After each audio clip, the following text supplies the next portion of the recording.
Killua Zoldyck, Hunter x Hunter's prodigious lightning assassin. Misaka Mikoto, Academy City's ace electric princess. Question: what is more terrifying than the all-powerful crackling might of lightning? Lightning in the hands of cocky, hyper-talented teenagers. Oh, the worst combination. He's Wiz and I'm Boomstick. And it's our job to analyze their weapons, armor, and skills to find out who would win a death battle.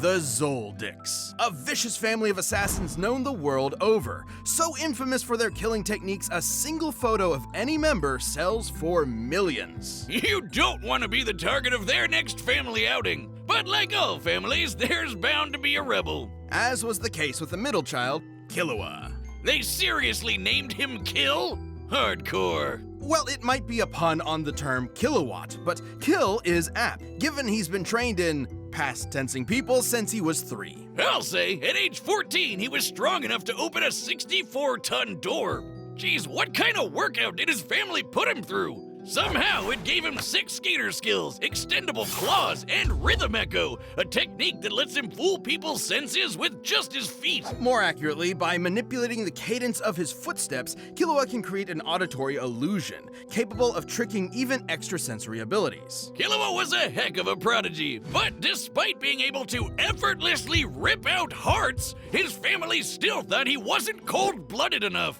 Fed up, he ran away. Not to the circus, but to the Hunter Association, an association of people who hunt stuff. There, he tested himself in the Hunter's exam and inevitably had gone head over heels for his new friend, Gon. Get it? Oh God, Wiz, are you still taking those waste-of-time improv classes? Yes, and I think it's going pretty well. Mm-hmm.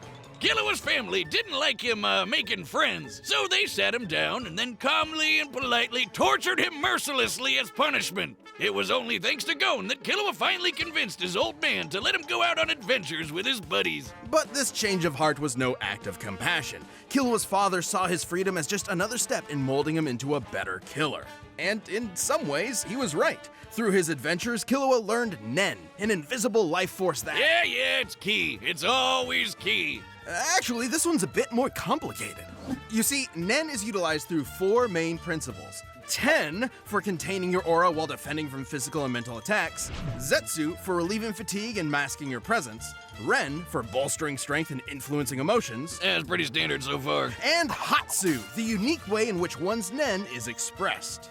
This comes in many forms, but all fall into one of 6 types, which represent how proficient a Nen user is at certain techniques. So it's an RPG class system? More like a hybrid class system, because most users actually fall somewhere between 2 categories, giving them differing degrees of proficiency. Techniques from these Nen categories can even be further enhanced by adding rules to their use. Oh, then there are the advanced principles, which— Oh God, okay, I get it. but we haven't even talked about Killua's Hatsu yet. Killua is a transmuter enhancer, i.e. he specializes in transmuting his aura into different forms and enhancing the power of himself and others. He uses his aura to— He makes lightning!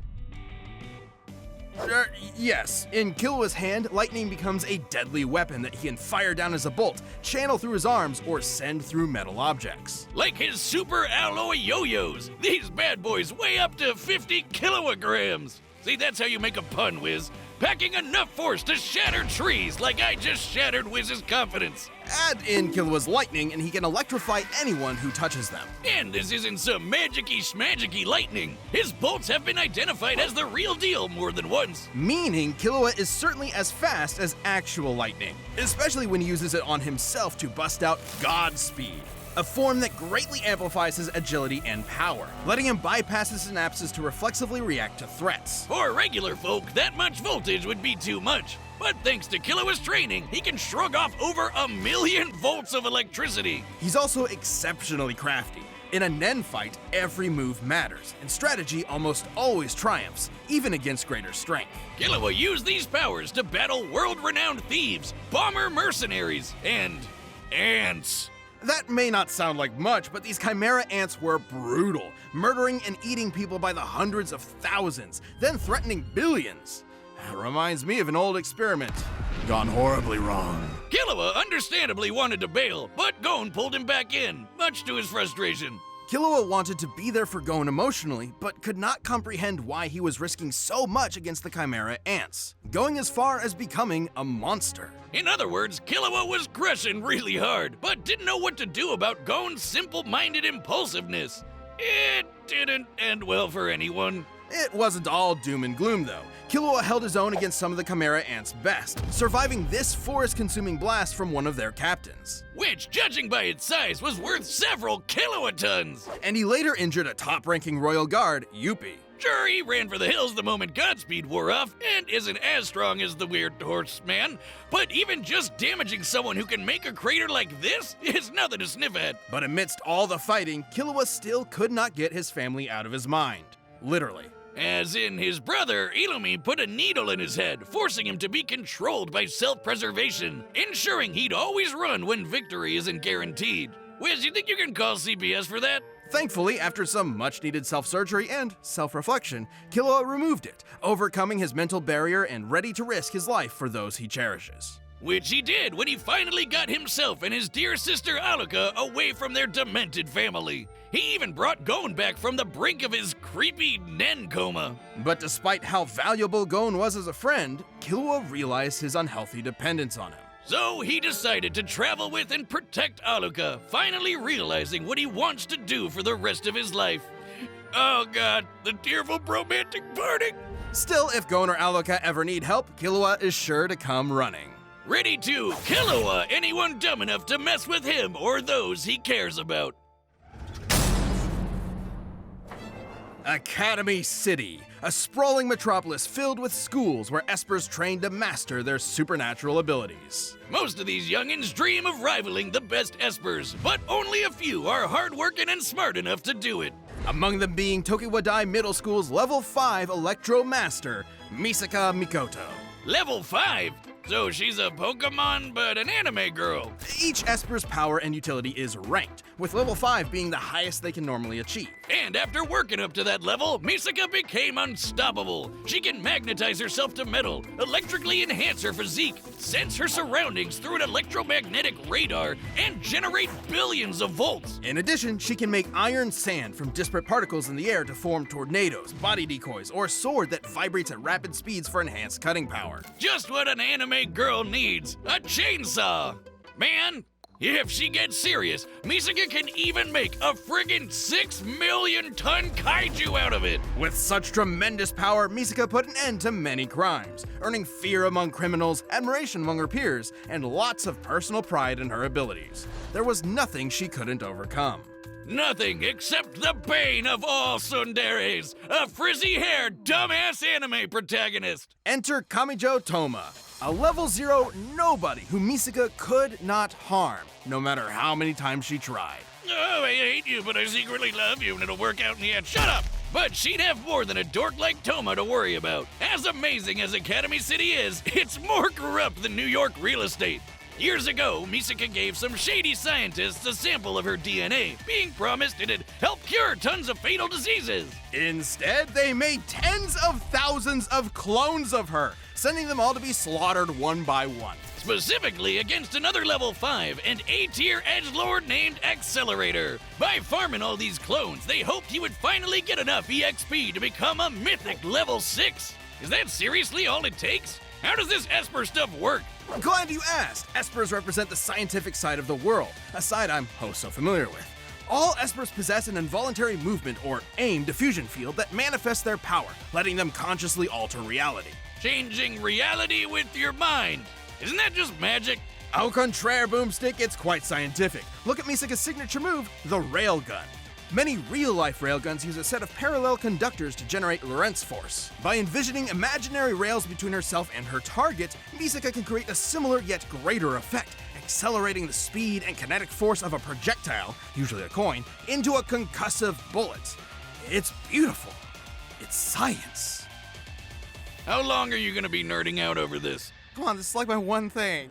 Where was I? Oh yeah, thousands of dead clones. Traumatized by the endless slaughter, Misaka felt enormous guilt. You see it all the time with horrific experiments. Sure, buddy.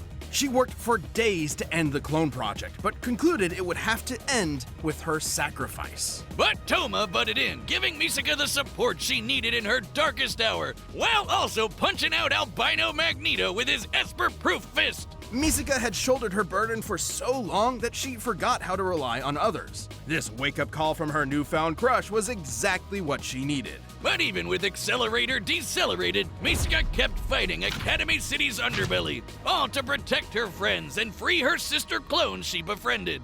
She dealt with a lot of trouble on the way, but had the power to do it. In her battle with a killer cyborg lady, Misaka conjured a city-spanning storm, which, by measuring the size of the cloud relative to the city, would require over 58 kilotons of energy to make. Kilowatts. She's also fought other level 5s, not just Accelerator. She got into a middle school beef with a snobby telepath, fought this explosive weirdo, and dodged particle beams from an unhinged Karen. The electrons of which can accelerate to high relativistic speeds. It's no shock. Misaka's reactions are that fast, given her lightning has been stated to be light speed on 5 different occasions. More than just her powers, though, Misaka's greatest asset is her intellect. It might not look it, but high-level espers constantly perform tons of nerd math just to make their powers work. And understanding other powers has been just as vital to Misaka's survival. Take her bout with the magic Valkyrie, Brunhild. Remember when Wiz said espers were the science side of the world? Well, these weirdos are packing the magic. A single mistake from Misaka could have meant death, but she still stalemated Brunhild. Now, Brunhild was still stronger and faster, but it is impressive Misaka was able to harm a saint, who are normally only deployed against foes capable of leveling mountains. One such foe, Hell, froze 100 kilometers of ocean. You'd think this means Misaka can take on all sorts of magical baddies. But alas, the power creep says otherwise. He's actually serious. When you're dealing with crazy magicians and magic gods, even a level 5 Esper struggles to keep up. Misaka valued her abilities so highly that she struggled to maintain her self-esteem when they weren't enough. A shame Misaka cares so much about getting stronger when Toma appreciates her as a person first and foremost. While certainly a flaw, that ever-persistent hard-headedness will also keep Misaka around, no matter the stakes. So watch out, because this pint-sized 14-year-old is quite literally a walking railgun. All right, the combatants are set, and we've run the data through all possibilities. It's time for a death battle!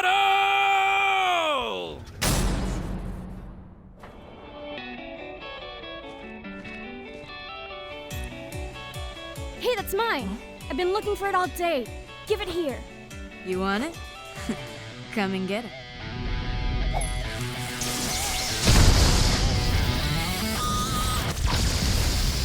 Coins, huh? I had a butler who used these.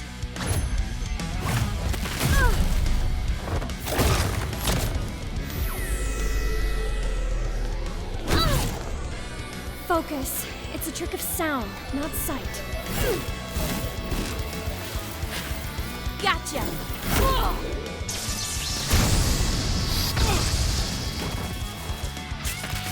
He's good at hand-to-hand. Better keep my distance. She has stronger lightning. Gotta get in close. No problem.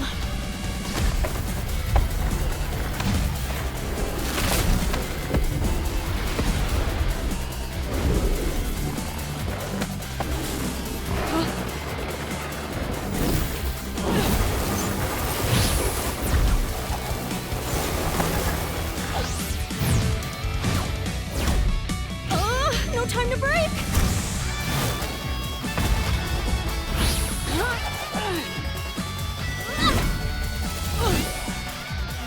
Now's my chance.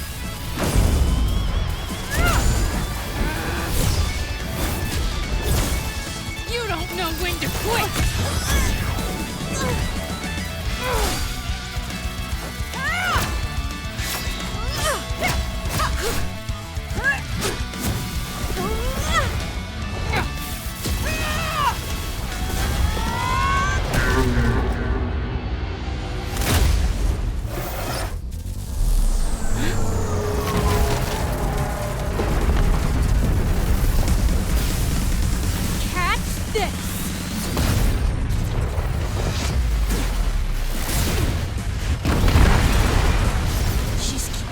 Together with electromagnetism, meaning it can be disrupted!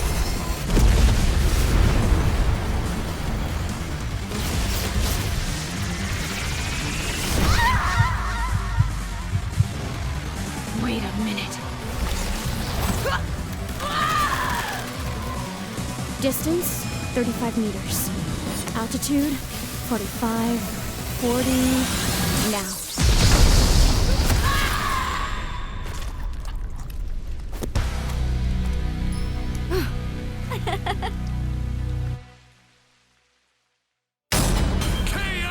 The angle, the electromagnetism, the science. It's...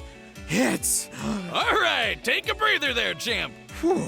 While Killua's assassin training made him a vicious threat, Misaka's abilities and know-how gave her the counter she needed in this mind-numbing battle of wits. Killua could survive kilowatt-ton level blasts, and given some leeway, could scale to Yuppie, whose crater feat was worth 18 megatons of TNT. Impressive, but the storm Misaka created beat anything Killua has done directly. And given similar scaling to Brunhild, who Misaka not only harmed but stalemated, her output could reach hundreds of megatons of TNT. Meaning, no matter which numbers are used, Misaka would always have the advantage in raw electrical power. No surprise there. Killua may have shrugged off 1,000,000 volts of electricity, but Misaka can dish out and survive billions. Still, both characters have contended with and harmed stronger opponents, and the two power systems they work under have allowed weaker opponents to defeat stronger ones in the past. So, might alone wouldn't net either a win. Plus, Killua was way better at hand-to-hand and physically stronger. Knowing his crafty assassin skills, things could have gone south for Misaka if she wasn't careful. But fortunately for the railgun, she was. Her fight with Brunhild shows she knows how to deal with tough, up-close threats while keeping her distance. And being able to dodge particle beams meant Misaka was more than fast enough to react to even Killua's lightning-quick speed. Add to that her bigger pool of powers, and she had plenty of ways to counter Rhythm Echo, since Killua was lightning, or just pin him in place long enough to pull off a railgun finisher. Killua was strong, but he wasn't gonna outmuscle 6 million tons of iron sand. Killua was a prodigy in all things Nen, lightning, and killing, but Misaka's varied electro powers, quick reflexes, and scientific brilliance let her cash in a win. But hey, at least she let Killua keep the change. She Killua-would him! The winner is Misaka Mikoto. Thanks for watching. Stay tuned, we have a new death battle releasing every 2 weeks this year. And click the join button to get new perks and extra content. Planet level members even see death battles before anyone else, so don't miss out.